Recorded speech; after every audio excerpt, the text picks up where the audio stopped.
வணக்கம். தமிழக அரசின் விளையாட்டு மேம்பாட்டு ஆணையத்தின் மூலம் தமிழ்நாடு முழுவதும் பல்வேறு மாவட்ட தலைநகரங்களில் முதலமைச்சர் கோப்பைக்கான விளையாட்டு போட்டிகள் நடைபெற்று வருகிறது.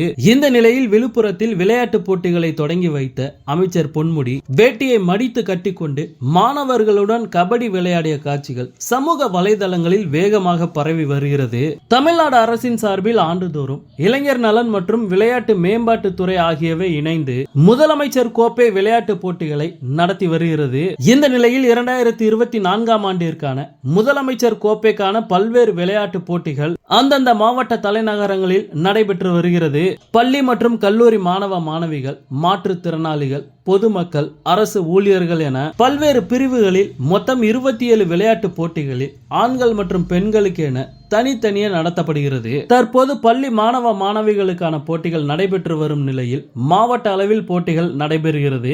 இந்த போட்டிகளில் வெற்றி பெறும் வீரர்கள் மண்டல அளவிலான போட்டிகளுக்கும், மண்டல அளவிலான போட்டியில் வெற்றி பெறும் வீரர்கள் சென்னையில் நடைபெறும் மாநில அளவிலான போட்டிகளுக்கு தகுதி பெறுவார்கள்.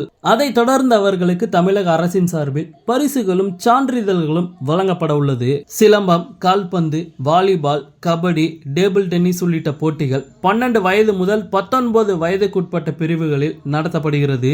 இந்த நிலையில் விழுப்புரம் மாவட்டத்தில் நடைபெற்ற முதலமைச்சர் கோப்பைக்கான விளையாட்டு போட்டிகளை தமிழக உயர்கல்வித்துறை அமைச்சர் பொன்முடி தொடங்கி வைத்தார். பின்னர் நிகழ்ச்சியில் விளையாட்டு வீரர்களுக்கு வாழ்த்துக்களை தெரிவித்த அமைச்சர் பொன்முடி கபடி விளையாடி கொண்டிருந்த மாணவர்களுடன் கபடி போட்டியில் கலந்து கொண்டு வேட்டியை மடித்து கட்டிக்கொண்டு உற்சாகமாக கபடி விளையாடினார். சிறிது நேரம் கபடி விளையாடிவிட்டு மற்ற விளையாட்டு போட்டிகளில் கலந்து கொண்ட வீரர்களை அவர் வாழ்த்தினார்.